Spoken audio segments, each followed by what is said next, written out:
Hello and welcome to McKinsey Live. I'm Lucia Rahilly, McKinsey's editorial director, and your host for today's event, Agents, Robots, and Us. What executives need to know about AI and work. AI is arguably the defining topic of the moment, and also a topic that tends, frankly, to inspire pretty polarizing reactions. It's astonishing, it's apocalyptic, it's going to create jobs, it's going to destroy jobs. Much of what we read in the media and elsewhere tends to toggle between these AI boom and doom binaries, to quote the Financial Times recently. But what does the research actually tell us? Well, according to a new report from the McKinsey Global Institute, more than half of today's US work hours could actually be automated using existing technologies, which means that people, AI agents, and robots will increasingly work side by side. Today, we're going to get into what that might look like. In other words, how AI is reshaping the way that work gets done, and what leaders need to know about building skill partnerships between humans and AI, whether agents in the digital space or robots in the physical one. Quick reminder before we start, McKinsey Live is designed to bring you closer to our leaders and experts, so we'll try to make this as interactive as possible. Please feel free to ask questions along the way. We have a big crowd here today, but we will answer at least a selection of them at the close of this session. And joining us today are two of the lead authors of our MGI research. Alexis Krivkovich is a senior partner, and she co-leads our people and organizational performance practice globally. Alexis brings deep expertise in organizational effectiveness, culture, and transformative change across a broad swath of sectors, including banking, tech, media, telecoms. She is based in San Francisco. And Madgavkar is a partner with the McKinsey Global Institute, which is, of course, McKinsey's business and economic research arm. Anu leads research on human potential, including demographics, labor markets, technology, future of work, human capital, and skills, covering the gamut there. And she is based in New Jersey. Alexis and Anu, welcome back to McKinsey Live. Thank you. Excited to be here. It's great to have you both together with us today, two McKinsey Live vets. Let's start with some context. Most of us are well familiar with the headline that AI is coming for our jobs. And part of what stood out to me about this new research is that you challenge that whole existential human versus machine narrative and ask what is really a more practical question, which is how does work change when AI enters the calculus? And what does that mean for the skills that organizations need to develop within their human ranks? What did the research tell us on that front? Anu, let's start with you. Yeah, sure. I think the research does tell us that work is going to change in many very substantial and very profound ways, but that humans will remain vital at the center of work in many ways, and working in collaboration or in partnership with AI. And this is so because the scope and the potential for what technology and AI in particular can do to work is vast at this point. If we think about the US economy, I mean, the economy's moved in a way that roughly 2/3 of all work now is cognitive, and about 1/3 requires real physical capabilities. But AI-powered tools, agents and robots can play a role on both. And when we compare all the technical capabilities that are demonstrated and proven already in technology, they're capable of automating as much as 57% of all of today's work hours, right? 44% agents, 13% robots, and so on. But that doesn't mean we are looking at a situation of mass unemployment and 57% of work disappearing. On the contrary, that's not the case for a few reasons. Adoption does take time. Real integration of these proven technologies into work and workflows is typically a slower process. So you would see some of this materializing in the next 5 years, but not all of it. But more importantly, humans remain vital. We see a lot of interpersonal, social, and emotional skills, and even higher order cognitive and judgment and empathy-based skills and capabilities that human beings really are vital for.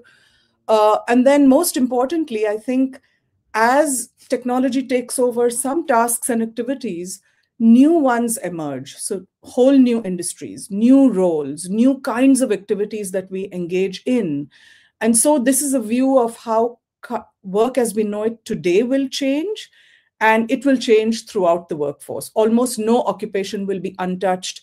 We'll see these maps that look quite different across different roles, evolving quite a lot in the next 5 years, with human beings or people really focusing on different kinds of things than they do today.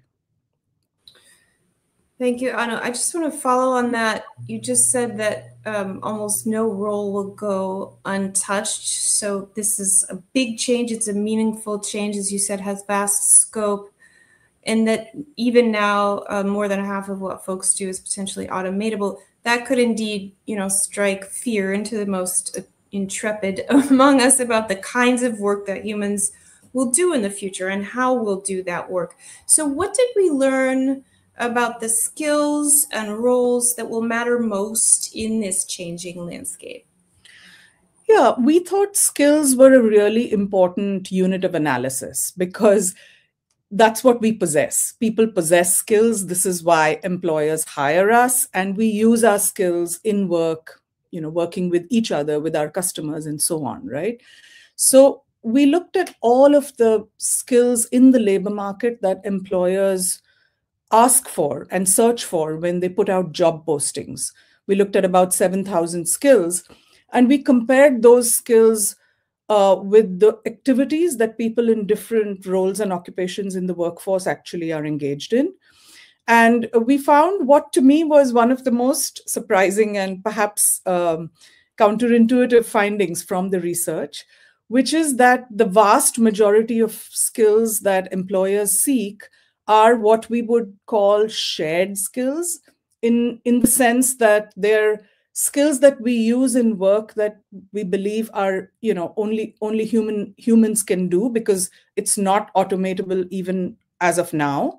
But these skills are also used in tasks and activities that we believe AI can do in some measure, and these are therefore automatable. And the implication of this large set of skills that include very foundational things like problem solving or communication, the fact that so many of these skills are shared really means that this is an opportunity in some ways for people to super skill or upgrade their version or the way they express these skills by working along with AI as a tool that brings some portion of that skill to the table.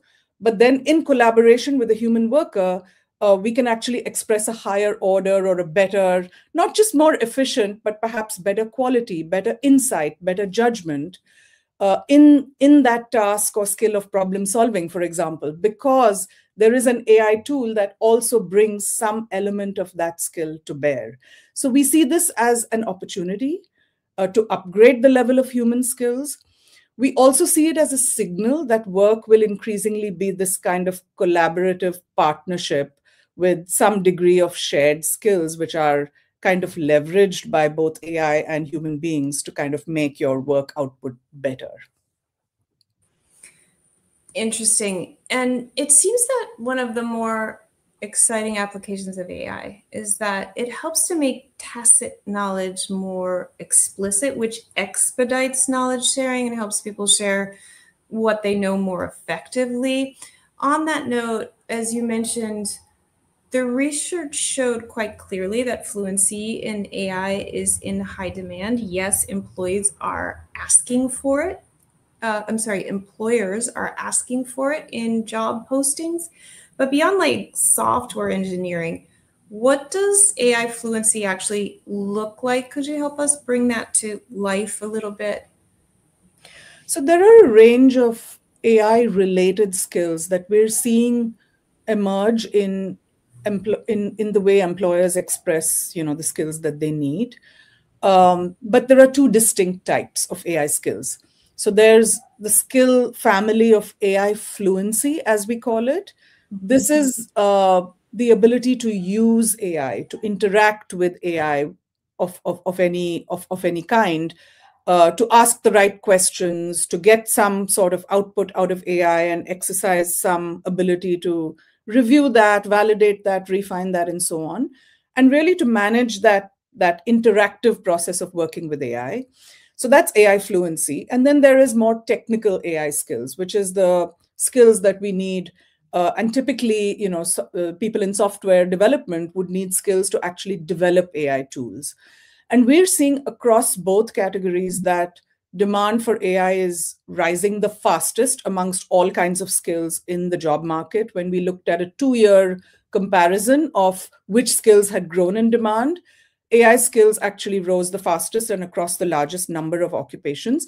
But it was AI fluency, which is the ability of every layperson to use AI, which grew sevenfold, right? So it's the fastest growing, and it's not just in the software or computer-based occupations. It's really across a range of business and professional, managerial, finance-related occupations that we're really seeing more employers saying, hey, we need people who can work with AI.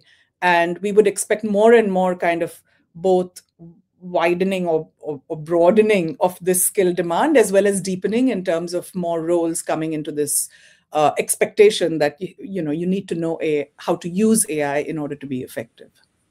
Okay, that's helpful. Makes sense. Alexis, let's turn to you now. Much research, including our own, has shown that many companies are really struggling to realize ROI from their AI investments. You've got a ton of both research and client experience in organizational transformation and change. What do leaders need to do differently, beyond obviously training and upskilling their staff, in order to deliver that measurable growth and performance here? It's absolutely true. I think pilot purgatory is one of the words of the of the season.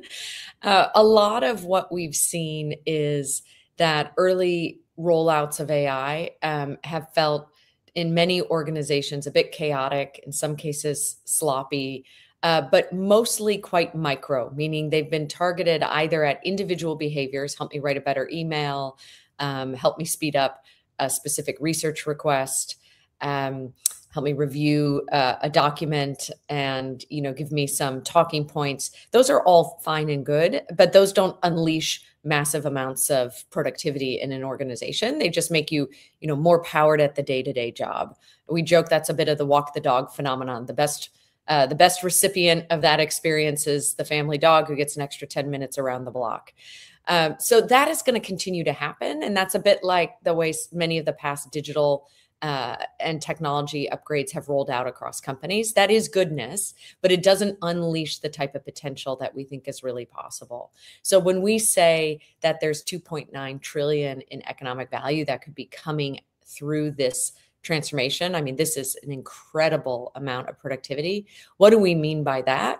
We mean much larger scale reimagining of work processes. And that requires a very different motion to go get in a company. That means taking a value pool where you think you have trapped potential that you can unleash and rethinking it end to end. It's hard because it cuts across multiple functional areas, multiple business owners typically.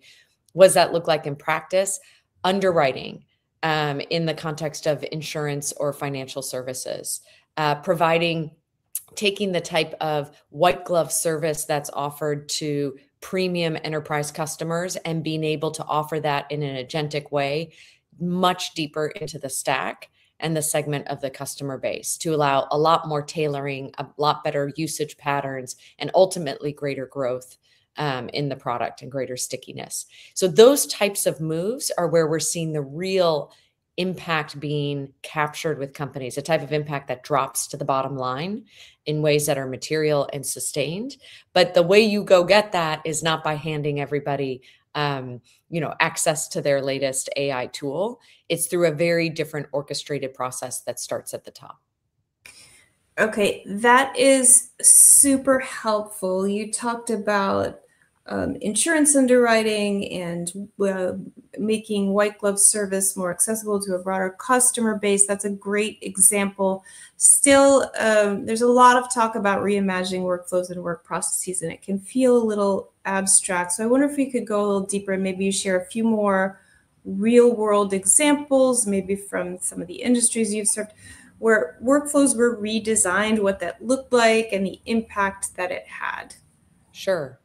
Well, to take one example, there's a whole process that exists with the case management of files in insurance underwriting. And, there's a manager stack of individuals that oversee the sets of folks who are out in the field doing this work. They review the case files, they provide coaching guidance, redirection on those files. And ultimately, your limiter, your force limiter to the amount of capacity you have to go find the next client or opportunity or consider the next growth area is how much time it takes to manage that process well, because it's effectively a risk management for the underlying business asset.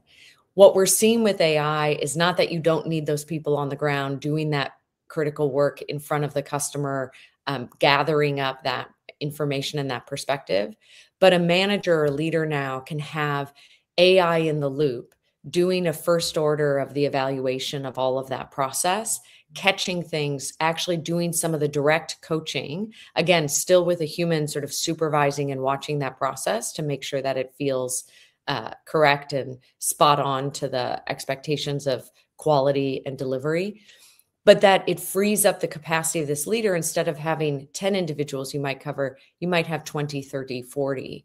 And so what that allows in terms of both the coaching on the ground, which can be more tailored and more specific to where you're making mistakes or where you're missing things so that you learn individually, is also about a sort of expander of the capacity at leadership. And so I think that's what gets quite exciting, because you think about how many leaders say, it's not that I don't need to be doing this job. It's that there's so many other aspects of this job I would be spending capacity thinking about, like broader based changes to our process or improvements, that I can't because I'm mired in some of these day-to-day aspects that eat up 80, 90% of my time. And if you can free up that capacity, then they can start thinking more about the bigger system at play, the growth opportunities that are being missed, the patterns that the AI is producing that suggest maybe processes need to be rethought, policies need to be adjusted, that type of an unlock. Okay, that is super helpful. Thank you. Now, just honestly, CEOs and executives today continue to juggle so much between tariffs and macroeconomic uncertainty more broadly, changing workforce expectations, pretty complex geopolitical backdrop. And it's also very clear that AI is no longer just a tech conversation, right? It's a leadership one. What do you see as the leader's role when it comes to making collaborations between humans and AI work? What separates leaders who are moving on this successfully from those who are, I don't know, maybe waiting in the throes of so much ambiguity to see how the AI narrative unfolds? It's interesting to watch, because we have been tracking sort of the behaviors or characteristics. And I'd say the single biggest shift underway in leadership right now is moving from an expertise orientation to a learning and growth orientation. So what do I mean by that? Historically, information was the premium. You had a pattern recognition that over time led you to be the most senior, the most knowledgeable, the most capable at the top. Now AI can mimic or recreate or make those connections much more quickly and actually give that access of information with kind of consistency and predictability, especially as the models get much better, can do a lot of that expertise piece. What we need in leadership increasingly is the learning mindset to recognize, like, we are in the very early innings of an incredibly large and long transformation. So while this feels like it's hit us, like a bullet train, we are headed towards something deeply transformative and permanent, but it will take years, if not decades, to fully realize all of that, even if the speed feels incredibly fast right now. So what you need is an agility, an experimentation, a resilience, right, in the system to work through that. And I think for a lot of leaders today, that's just a very different mode to be in. I mean, often what we start with is if you think this is the single biggest thing that will rock your company's value, how many hours a day do you spend experimenting, literally playing around with the tools, figuring out what works and what doesn't work? Most executives, the answer is still, less than an hour a day. But if that's supposed to change your bottom line, your top line growth, like the full P&L of the organization, how would you think about that differently? How do you create safe experimentation and build trust? A lot of the early AI adoption or efforts, people saw a lot of sort of sloppy bad outcomes. So how do you actually get the organization excited? This should be about unleashing human potential, but there's a huge amount of fear in the system about job loss and replacement. How do you get an organization when this is going to hit, as Anu said, every role at every level in profound ways? How do you make that an exciting thing and not a terrifying thing? Those are all aspects of what leaders today need to be bringing. Okay. I am mindful of time, and predictably on this topic, we've been getting a number of questions from the audience. We do seem to be having some technical difficulties with Ring Central, so we apologize for that. But let's take a few of those that we have now. So we've had quite a number on risks and AI governance, so I will distill those to a high-level question. Many are calling this moment make or break for leaders, an existential moment. In that context, which risk worries you more? Moving too fast with agents, for example, or moving too slowly, and why? Either of you can take that, or both. Well, let me start just by saying, I truly believe speed is a strategy here. And it's not because companies will get it right now. It's because the muscle we need to build in this moment is that continuous learning muscle, that willingness to look across processes and reimagine them in their entirety to something that will look completely different a few years from now than how we've done it for the past 20 years. And that skill set, you need to start today on infusing into the organization, not just at the executive level, but critically 2-3 levels deep in. Those are the leaders that are close enough to the work that they can do that reimagining. And so while I think many companies will find the specifics change quite a bit, what they need is to be building that skill set and ingraining that in the organization for a much faster speed of continuous change. And I completely agree with that. I also think that there isn't it's not a cookie cutter approach, right? I mean, there is scope for nuance in terms of what type of AI transformation we're talking about for different parts of the organization or different kinds of work. And I think one really helpful framework is to think about this almost in terms of it depends on the sort of complexity of the decision that we're really talking about that's embedded in the workflow. How complex, how structured, or versus being ambiguous is it? And then on the other hand, what are the consequences of getting it wrong, right? So is it fairly routine, or are there profound consequences? And you can almost think about different parts of the organization along both these axes and have AI as part of the solution in a very calibrated way. It might be completely autonomous in something that's quite straightforward and where the consequences are quite low. You might have much more sort of human in the loop and making decisions, but enabled by AI in other parts of this, right? So there's no need for the fear of, safety or consequences to kind of color the focus on speed. It's possible to have both, but in a calibrated way. Okay.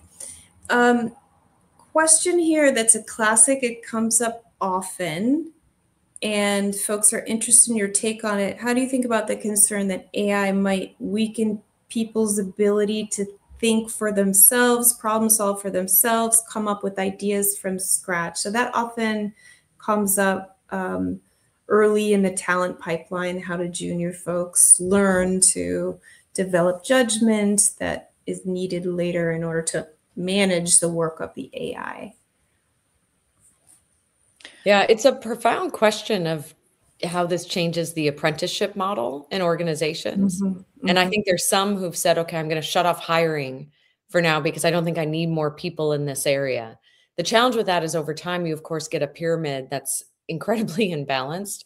It's expensive. You start losing your kind of future pipeline or your ventilation of talent, particularly talent that's going to be increasingly using these tools, you know, from birth, if you will, in integrating them or being familiar with them in their day to day.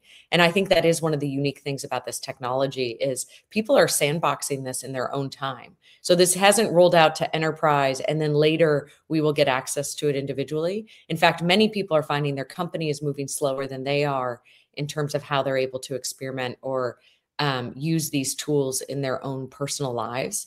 And so that's going to really change the dynamic of fluency as well, because you'll find individuals who are discovering a lot more faster than their company is moving them along a structured curve to do so.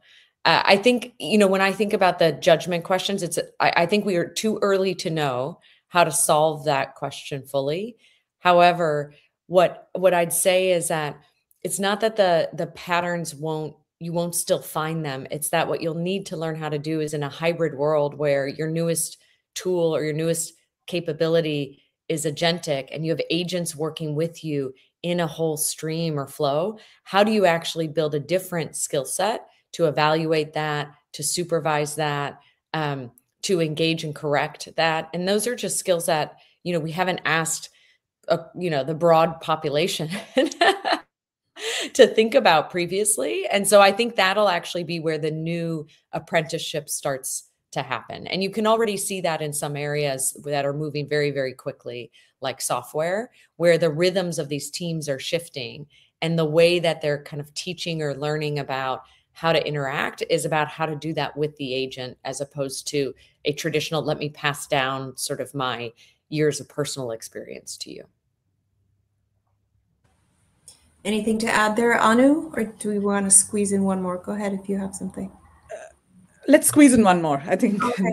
Yeah. Okay. So questions on like the one piece of actionable advice within this climate of uncertainty. What's your clearest certainty about where we headed, and how does that translate into one piece of counsel for business leaders that they should be acting on today? I think it's the culture of experimentation and agility in learning that is going to become the strongest sort of prerequisite for success across all levels of an organization, whether in terms of leaders actually exploring more of this and kind of being in the trenches and really learning and experiencing AI, or a lot of sort of mid-career folks. We have a lot of the workforce that's probably quite intensively engaged in just doing stuff that they know how to do, as opposed to, you know, playing around and tinkering and, you know, changing and kind of iterating stuff along with a highly intelligent coworker, which is what we're now expecting them to do. And that requires a mindset shift. And then deeper into the education system, right? As we think about what it means for the skills we even develop in schools and so on, I think it is very much this spirit that's going to sustain both the near-term sort of capture of economic value and potential, but also then preparing a whole generation for a very different type of work and workforce in the future. Okay, that brings us to time. This was such a fantastic discussion. Alexis and Anu, thanks again for being together with us today. Thank you. Thank you. And as always, many thanks to all of you watching. FYI, for those who had tech issues at the beginning of this session, we will be sharing a link to the full session, so you will not have missed anything. You can also always find replays of our McKinsey Live conversations on our website at mckinsey.com. You'll also be able to find the original MGI research that Alexis and Anu were talking about there if you want to dig into the longer report. Please join us for our next event. It will be March 25th. We're going to talk about the next chapter of American competitiveness. We'll cover new research on the the practical choices that leaders can make to secure long-term growth, which is a kind of a perfect follow-up to today's conversation.